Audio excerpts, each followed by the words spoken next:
Hello, my name is Lori Donahoe, and I am the ISS for Social Studies and ELA in Europe West, located in Brussels, Belgium. Today we'll be looking at the instructional strategy of Jigsaw. Jigsaw is not a new technique for any of us, but it is one of my favorites, especially for social studies. We know that sometimes when students are participating in group work, the work is often accomplished by only a few students.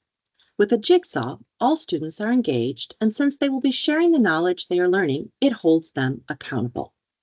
It is a structure that engages all learners, holds them accountable, and provides a structure for them to deconstruct and analyze complex, rigorous texts.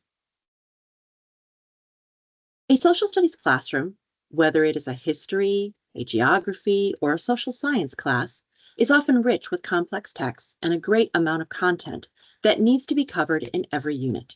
In addition to the content, we want to make sure our students are being given opportunities to develop skills in the 6 social studies practices, as well as critical thinking, collaboration, discourse, and of course, analysis of texts and writing.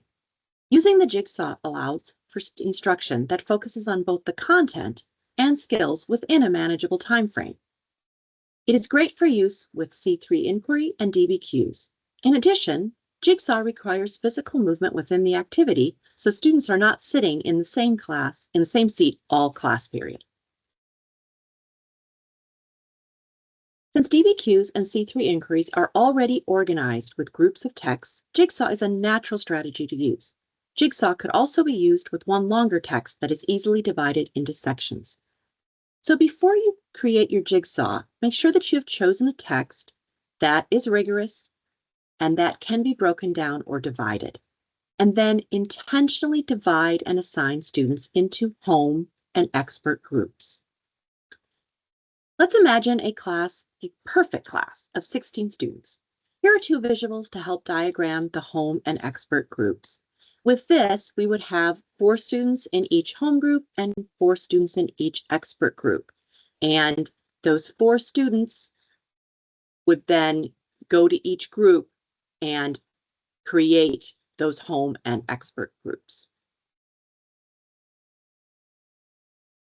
Always begin with the home group. Depending on the text and task, you may want to include some type of pre-reading, a hook, or a warm-up to be accomplished in the home group prior to the beginning of the analysis of the jigsaw text. Once you have established the parameters of the jigsaw and students have completed any pre-reading activity in their home groups, it is time for students to move into the expert groups. This is where students will read and analyze the text or texts and complete questions and/or a graphic organizer and become the experts on their part of the information. It is important that students have some way to collect their analysis and prepare to present their knowledge when they return to their home groups. Guided reading or analysis questions and/or a graphic organizer will help students when they go back to their home groups to present their findings. Once expert groups have completed their analysis, learners should return to their home groups. Learners will now share their expert knowledge with their home group. It is again helpful to have analysis questions and/or a graphic organizer so that all expert knowledge can be synthesized. The next step is to hold a whole class discussion and debrief.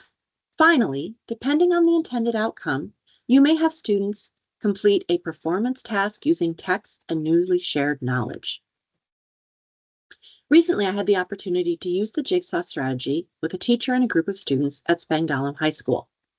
Using the DBQ, what was the underlying cause of World War I, as the main task, we were able to have students in expert groups dig deeply into one cause of World War I and then share that knowledge in their home groups. Prior to beginning the analysis, we had students individually agree or disagree to a series of statements. Using the physical barometer strategy, we went through the statements with students, and they moved to either the agree or disagree side of the room, discussing their view with others and presenting their arguments.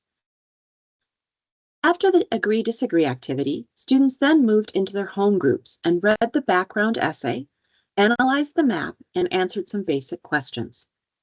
Then it was time for the students to move into their expert groups to read, discuss, and analyze their assigned documents. Each expert group was looking at a specific cause of World War I. militarism, alliances, imperialism, and nationalism. They had the full graphic organizer, but in their expert group were only responsible for one of the causes.